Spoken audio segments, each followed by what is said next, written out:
No lloré sobre aquellos cuerpos sin vida. No estuve presente cuando levantaron los cadáveres, ni cuando los padres de Athena vinieron a reconocer el cuerpo, ni cuando los restos fueron repatriados a Sino y enterrados con honores en un panteón del cementerio de Pueblo Caelestis. Durante las siguientes horas, exploré concienzudamente el sótano hasta que cada uno de los olores de aquellos asesinos sin corazón se me quedó grabado a fuego en los sentidos, y, antes de que el sol saliera, abandoné Ciudad Azulona rumbo a la noche. Durante semanas y meses no hice otra cosa que seguir el rastro del olor de aquellos humanos despiadados, comiendo solo cuando me sentía a punto de desfallecer de hambre y durmiendo solo cuando mi cuerpo parecía a punto de derrumbarse por el agotamiento. Lo único que me mantenía en pie, que me alimentaba y me daba fuerzas, era aquella sed de sangre que se había adueñado de mí por completo y me había transformado en un ser que ya no era yo. Finalmente, los encontré en las inmediaciones del Lago de la Furia, en un rincón remoto de Yoto, donde se estaban dedicando a la caza de Pokémon para su estudio de laboratorio. Entonces me presenté ante ellos. Debía de tener un aspecto verdaderamente temible, o tal vez me habían reconocido, porque huyeron despavoridos al verme, pero yo les acorralé fácilmente. Todo esto lo hice a plena luz, a sangre fría, sin ningún tipo de resguardo o de secreto y sin que me importase que las cámaras de seguridad del complejo me estuvieran grabando. Y les hablé en su lengua, porque quería que supieran quién era su verdugo y por qué se los estaba ejecutando. Yo soy Absol, la única superviviente del equipo de Athena Hopkins, a quien vosotros asesinasteis junto al resto de mis compañeros y amigos. En su nombre, os quito la vida en pago de vuestro crimen. Usé mi vía cortante, era y es mi ataque más poderoso, y la carnicería terminó con rapidez. Intentaron atacarme con sus Pokémon, culparse entre ellos e implorarme misericordia. Pero no la tuve. Descargué contra ellos toda mi rabia ciega, y luego salí de las instalaciones del Team Rocket con el pelaje enrojecido por la sangre, dejando un rastro carmesí en la nieve blanca. Mi sed de venganza ya estaba satisfecha, y la furia se fue apagando poco a poco, hasta que ya solo quedó una sensación atroz de vacío. Mientras me encaminaba de regreso a Pueblo Caelestis, en mis escasos ratos de completa lucidez, cuando las pesadillas de oscuridad y sangre o el dolor terrible de mi corazón me dejaban pensar, fui componiendo y perfeccionando una nueva canción que nada tenía que ver con ninguna de las que había compuesto o cantado antes. Mi última canción. La luz gris de un atardecer sombrío guiaba mis pasos hasta las rutas de Signo, y luego hacia Pueblo Caelestis, hacia la tumba de mi entrenadora. Me enteré por casualidad de que ninguno de mis viejos amigos reposaba en la torre de Pueblo Sosiego, porque Athena, como dotada de una clarividencia especial, había solicitado expresamente en un testamento que se enterrase a sus Pokémon en el mismo lugar donde ella misma fuera a reposar algún día en caso de que murieran con ella, y aquel gesto casi me hizo llorar de nuevo, pese a que mis ojos ya estaban secos por completo. En aquel panteón de mármol blanco, rodeada por los jirones de mi vida rota, canté para mis amigos muertos. Canté como no había cantado nunca, las notas me quemaban la garganta como fuego líquido, y sentía mi corazón a punto de estallar de dolor. Llegué a tener la impresión de que todos los muertos de aquel cementerio se habían despertado por un rato solo para oírme cantar. Y luego, el silencio. De pronto, tuve la sensación de que alguien me estaba ordenando salir del panteón, y yo, intrigada, obedecí con cautela. Entonces el cielo se abrió como una puerta de cristal, y un Pokémon bajó y se posó frente a mí. Mi corazón dio un brinco y empezó a latir a toda velocidad, no sé si de regocijo o de miedo. No necesitaba recordar las infinitas ruinas de templos antiguos que había visitado con Athena para reconocerlo, porque mi instinto me decía quién era. Arceus, el Pokémon creador, nuestro dios. Me miró con los ojos llenos de enfado y tristeza y me dijo, ¿qué has hecho, Absol? Eras una buena chica, fuerte, inteligente y con muchos dones maravillosos. Ahora tu pelo blanco está teñido de sangre humana. Eran unos asesinos. Me defendí yo. Mataron sin piedad a mi entrenadora y a mis compañeros de equipo, todos buenos amigos míos, por negarse a trabajar para ellos. Merecían la muerte. La mirada de Arceus era tan penetrante que acabé guardando silencio, cabizbaja. Eran seres humanos, como Athena. Respondió él. Y, como ella, tenían unos seres que los querían, compañeros Pokémon, amigos y amigas, hijos e hijas, esposos y esposas, hermanos y hermanas y madres y padres que los llorarán como tú has llorado a tu entrenadora. ¿Sabes cuáles de ellos trataban con dulzura a sus Pokémon y cuáles los trataban con crueldad? ¿Sabes quién de ellos soñaba con riquezas y quién con amor? Dime cuál de ellos deseaba ver un Clefairy y cuál se preguntaba por qué los Pokémon evolucionan cuando les doy mi luz. ¿Sabes cuántos de ellos eran felices y cuántos desgraciados y por qué? ¿Pudiste ver en sus ojos quiénes estaban confusos, quiénes asustados y quiénes arrepentidos? Yo sí. Y déjame decirte que, según tu propia norma, tú misma, con tu hermosa voz y las buenas intenciones que siempre tuviste, mereces la muerte tanto como ellos.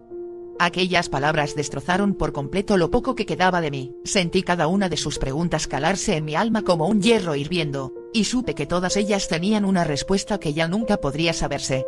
Queriendo hacer justicia, me había transformado en aquello que más odiaba, en una asesina.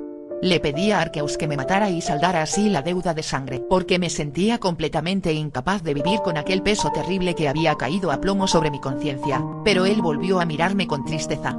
¿Crees que solo tú deseas hacer justicia, o que solo tú estás sufriendo la pérdida de quienes más amas? Me preguntó. Si eres tan valiente como para rogar por aquello que no conoces, demuéstralo viniendo conmigo. Hay algo que me gustaría que vieras. Se abrió una especie de grieta oscura en el aire, y Arceus me invitó a entrar en ella. Yo acepté. Viajamos a través de todas las dimensiones espaciales y temporales, visitando incontables momentos que solo Arceus había visto. Algunos duraban solo unos segundos, otros duraban vidas enteras. Contemplé la alegría de una mujer a la que le anunciaban que acababa de alumbrar un bebé sano y fuerte que lloraba con energía, y vi la Navidad a través de los ojos de un hombre que se acostaba a dormir entre cajas de madera cada noche desde hacía años. Oí latir con fuerza el corazón de unos enamorados, y sentí cómo se rompía el de un anciano mientras se enterraba a su esposa. Sentí la angustia que empapaba los recuerdos de una mujer joven que se levantaba con rapidez de una mesa en un restaurante y huía de pronto, abandonando a un joven que no era capaz de ver la oscuridad que había en ellos. Observé cómo un niño regresaba a casa cubierto de magulladuras, acunando en sus brazos un libro de cuentos con las páginas arrancadas. Poco a poco empecé a entender lo que Arceus quería decirme con todo aquello.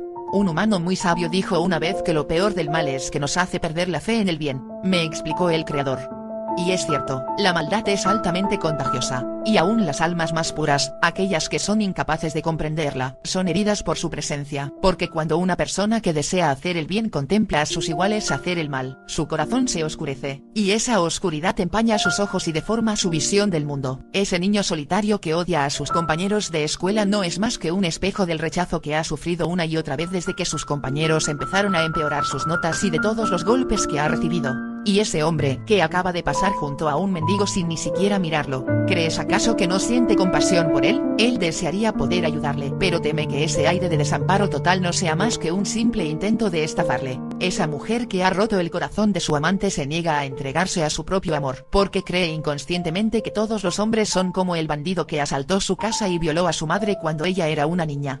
¿Son malvadas estas personas? No, no lo son. Aborrecen el mal y desean hacer el bien, pero les cuesta encontrarlo en medio de sus propias tinieblas, porque han perdido la fe y ahora sus ojos están completamente ciegos. Mira mi santuario sobre el monte Corona, las ruinas de mi palacio. Lo que me duele no es no tener un hermoso templo donde vivir, porque no lo necesito. Lo que me duele es lo que eso implica, y es que los hombres ya no creen en Dios, ni en el alma, ni en sus semejantes.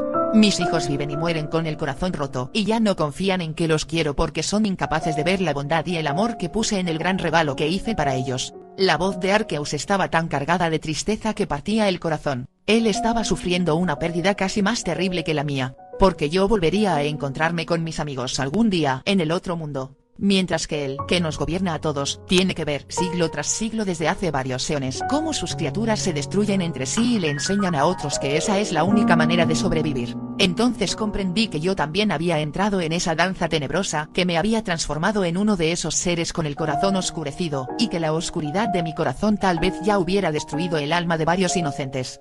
Desolada, le dije a Arceus que aquellas visiones me perseguirían el resto de los 200 años de vida que aún me quedaban. Entonces él me dijo, no puedo mitigar tu dolor. Está escrito que los mortales, que son libres para elegir entre el bien y el mal, deben aceptar las consecuencias de sus actos. Pero, si quieres, puedes evitar que ocurran más desgracias como las que acabas de ver. Puedo darte el don de despertar la conciencia en los mortales. Sin embargo, debes pensártelo muy bien, porque tu labor durará hasta que yo mismo ordene a Dialga aniquilar el tiempo, y deberás llevar tu carga hasta entonces.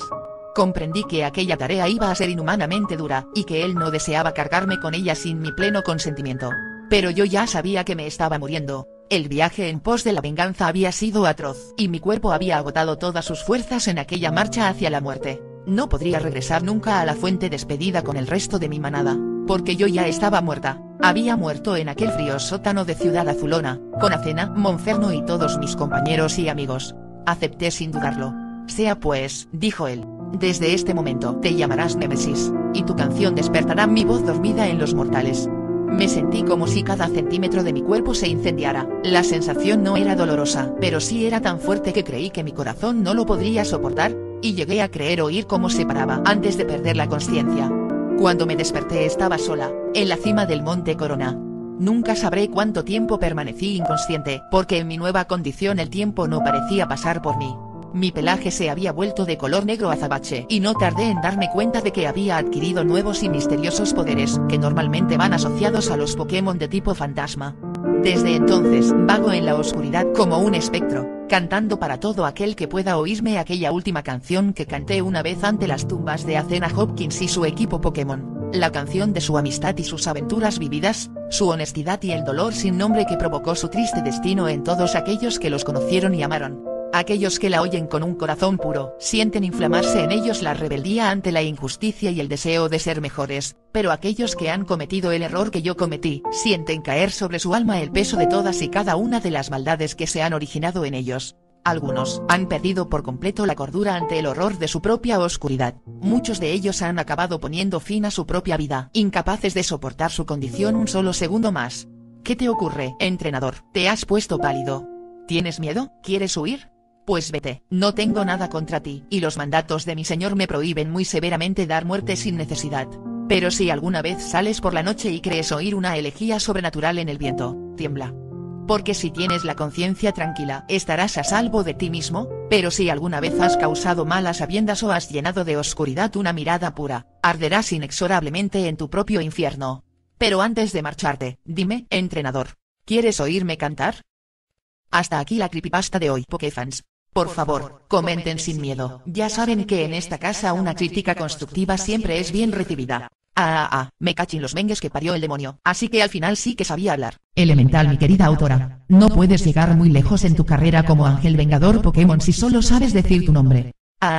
Socorro, que alguien me ayude. Mucho me temo que hoy me toca a mí despedir la creepypasta, ya que parece que nuestra amiga Sarilla Mari se ha quedado sin palabras. Bueno, ¿qué se le va a hacer? Nos vemos en la próxima creepypasta. Buenas noches a todos.